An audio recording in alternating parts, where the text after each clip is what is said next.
Hello friends, welcome to study with Kashi. तो friends, आज की इस वीडियो में हम क्लास 12 फिजिक्स के चैप्टर नंबर 1 वैद्युत आवेश तथा क्षेत्र के मोस्ट इंपॉर्टेंट टॉपिक को करने वाले हैं, जो कि हमारे बोर्ड एग्जाम में डायरेक्टली 5 मार्क्स का पूछ जाता है। तो चलिए फ्रेंड्स, हम अपनी वीडियो को स्टार्ट करते हैं। देखिए, आज की वीडियो में हमारा टॉपिक है वैद्युत द्विध्रुव के कारण निरक्षीय स्थिति में वैद्युत क्षेत्र की तीव्रता। तो देखिए फ्रेंड्स, ये डेरिवेशन ऐसी है जो कि आपके बोर्ड एग्जाम में डायरेक्टली 5 मार्क्स की पूछ जाती है। तो चलिए फ्रेंड्स, हम अपनी वीडियो को स्टार्ट करते हैं। तो देखिए, सबसे पहले हमें क्या देखना है, सबसे पहले हमें देखना है ये डायग्राम। ठीक है फ्रेंड्स, क्योंकि डायग्राम मोस्ट इंपॉर्टेंट है। इसके बिना आपको डेरिवेशन समझ में नहीं आएगी, क्योंकि देखिए डायग्राम का बहुत इंपॉर्टेंट रोल है। ठीक है फ्रेंड्स, तो देखिए सबसे पहले हम क्या लेंगे, सबसे पहले हम लेंगे एक वैद्युत द्विध्रुव। तो देखिए मैं आपको ऐसे समझाती हूँ। सबसे पहले हम क्या लेंगे, सबसे पहले हम लेंगे एक वैद्युत द्विध्रुव। क्या लेंगे, एक ले लेते हैं हम वैद्युत द्विध्रुव। तो इसका नाम क्या रखेंगे, हम रख देंगे इसका नाम AB। क्या करेंगे हमने मान लिया कि हमने एक वैद्युत द्विध्रुव लिया है, ठीक है, जिसका नाम हमने रखा है AB। और देखिए यहाँ पर -Q और ये +Q आवेश से मिलकर बना है। ठीक है फ्रेंड्स, और जिसकी लंबाई क्या है, इसकी लंबाई है 12। इस वैद्युत द्विध्रुव की लंबाई क्या है, इस वैद्युत द्विध्रुव की लंबाई है 12। अब देखिए इसके मध्यबिंदु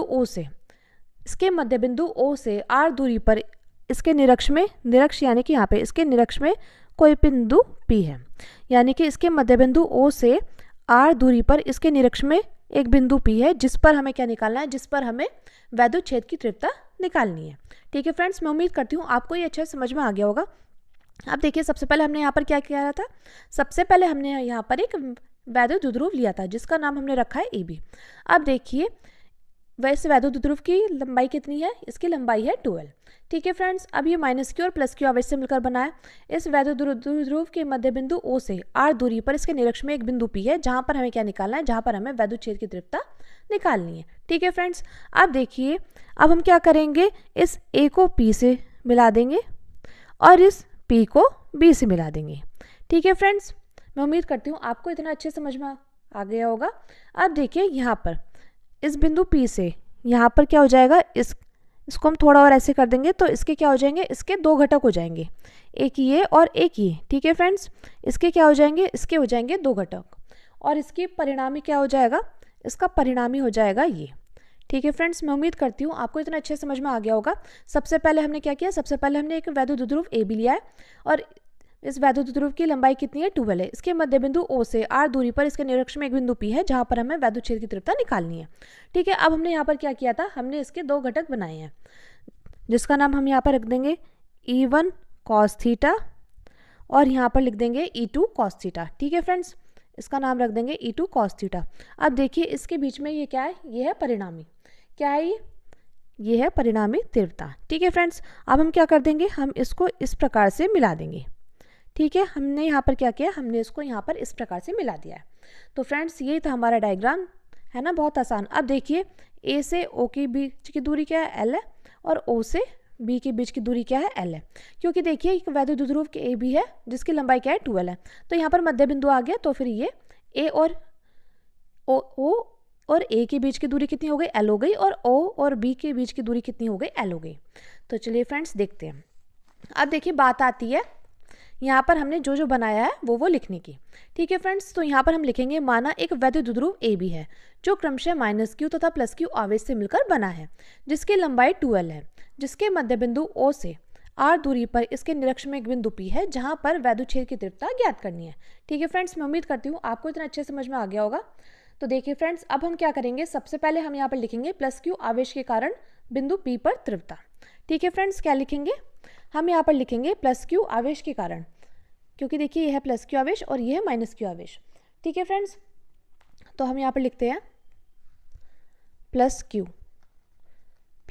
आवेश के कारण, +Q आवेश के कारण बिंदु P पर तीव्रता। ठीक है फ्रेंड्स, तो हम यहाँ पर +Q आवेश के कारण बिंदु P पर तीव्रता निकालते हैं, तो ये हो जाएगी E1 = 1/4 pi epsilon naught into Q। Upon में क्या हो जाएगा, अपॉन में हो जाएगा हमारा, यहाँ पर देखिए अपॉन में क्या हो जाएगा, अपॉन में हो जाएगा BP का होल स्क्वायर, क्योंकि इसकी दूरी क्या है, BP, तो यह आ जाएगा BP का स्क्वायर। अब देखिए फ्रेंड्स, हमें देखिए ये पता है A और O के बीच की दूरी कितनी है, L है, ओ और बी के बीच की दूरी एल है।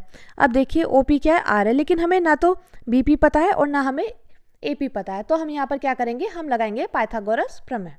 ठीक है फ्रेंड्स, तो हम यहाँ पर निकालते हैं पाइथागोरस प्रमेय से। तो यहाँ पर साइड में लिखते हैं पाइथागोरस प्रमेय से।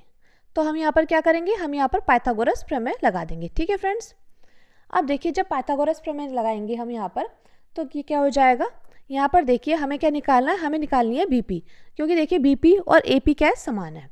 तो बीपी इज इक्वल टू क्या हो जाएगा, बीपी स्क्वायर, कर्ण स्क्वायर हो जाएगा L square plus R square plus L square.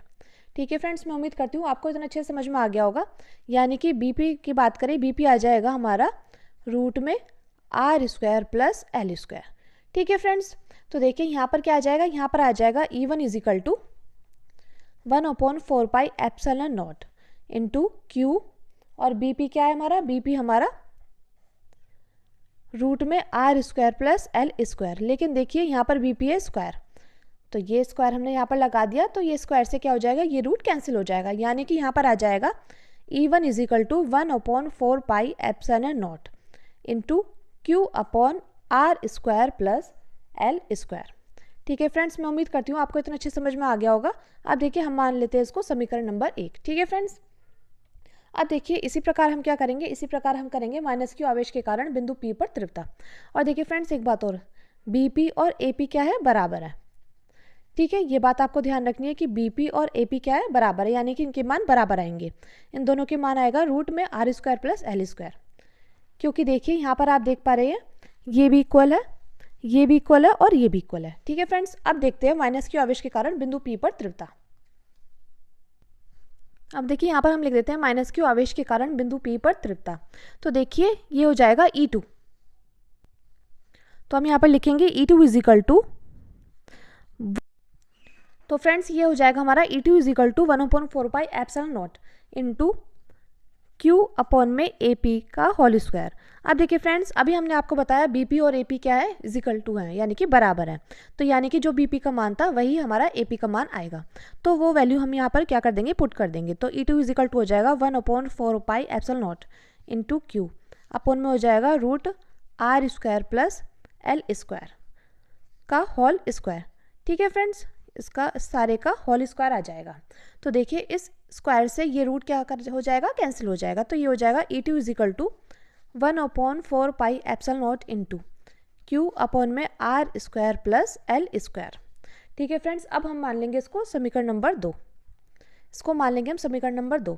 अब हम क्या करेंगे, अब हम यहाँ पर लिखेंगे बिंदु P पर परिणामी तीव्रता। तो हम यहाँ पर लिखते हैं बिंदु P पर परिणामी तीव्रता। तो बिंदु P पर परिणामी तीव्रता क्या हो जाएगी, E is equal to E1 cos theta plus E2 cos theta. ठीक है फ्रेंड्स, अब देखिए हम यहाँ पर E1 कॉस थीटा E1 और E2 की वैल्यू क्या कर देंगे, पुट कर देंगे, यानी कि समीकरण 1 और 2 लिख देंगे। तो E इज इक्वल टू हो जाएगा हमारा 1/4 pi epsilon naught into Q upon में R square plus L square. ठीक है, ये हो जाएगा इंटू कॉस थीटा। और बात करें E2 की, तो E2 हो जाएगा हमारा 1/4 pi epsilon naught into Q upon R square plus L square. ठीक है फ्रेंड्स, और देखिए कॉस थीटा ऐसा का ऐसे ही लिखा जाएगा।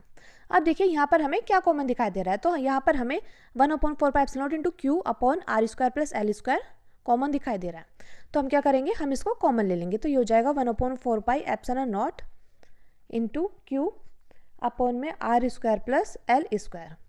अब देखिए यहाँ पर बचेगा cos theta plus cos theta, और देखिए एक कॉस थीटा और एक कॉस थीटा कितने हो जाएंगे, 2 कॉस थीटा हो जाएंगे। तो यानी कि यहाँ पर आ जाएगा E is equal to 1/4 pi epsilon naught into Q upon R square plus L square. ठीक है फ्रेंड्स, तो यहाँ पर क्या आ जाएगा, यहाँ पर आ जाएगा 2 कॉस थीटा। अब देखिए कॉस थीटा की वैल्यू हम क्या निकालेंगे, कॉस थीटा की वैल्यू हम निकालेंगे पाइथागोरस थ्योरम से। तो हम जानते हैं कॉस थीटा बराबर क्या हो जाएगा, cos theta is equal to हो जाएगा हमारा लंब क्या था, आधार क्या था, L था, और कर्ण क्या निकल कर आया था, रूट में R square plus L square निकल करके आया था। क्योंकि देखिए यहाँ पर देखिए जब हम पाइथागोरस थ्योरम लगाते हैं तो हम जानते हैं कॉस थीटा बराबर क्या होता है, कॉस थीटा बराबर होता है हमारा आधार बटे कर्ण के। ठीक है फ्रेंड्स, तो आधार क्या है, आधार है हमारा ये L, तो और कर्ण क्या है, कर्ण हमारा निकल कर आया था √r² प्लस L²। ठीक है, तो ये आ गया हमारा L/√में √r² प्लस L²। ठीक है फ्रेंड्स, मैं उम्मीद करती हूँ आपको इतना अच्छे समझ में आ गया होगा।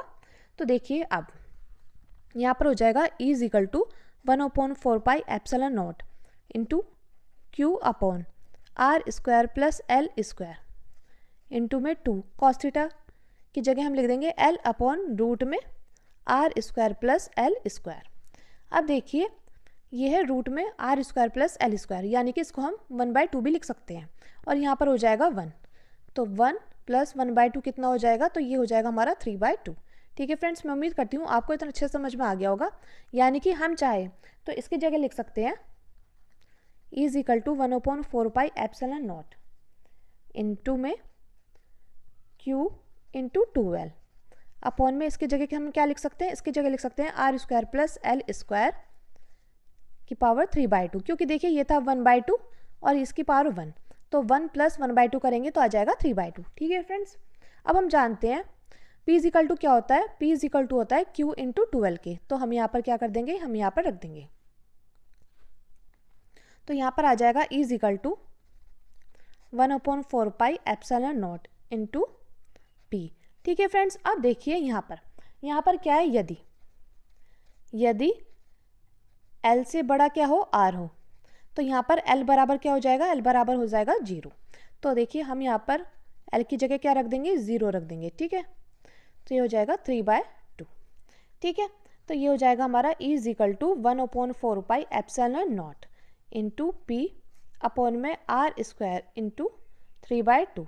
तो इस 2 से ये 2 कैंसिल हो जाएगा, तो यहाँ पर क्या बचेगा फ्रेंड्स, यहाँ बचेगा हमारा E = 1/4πε0 इंटू P/r³।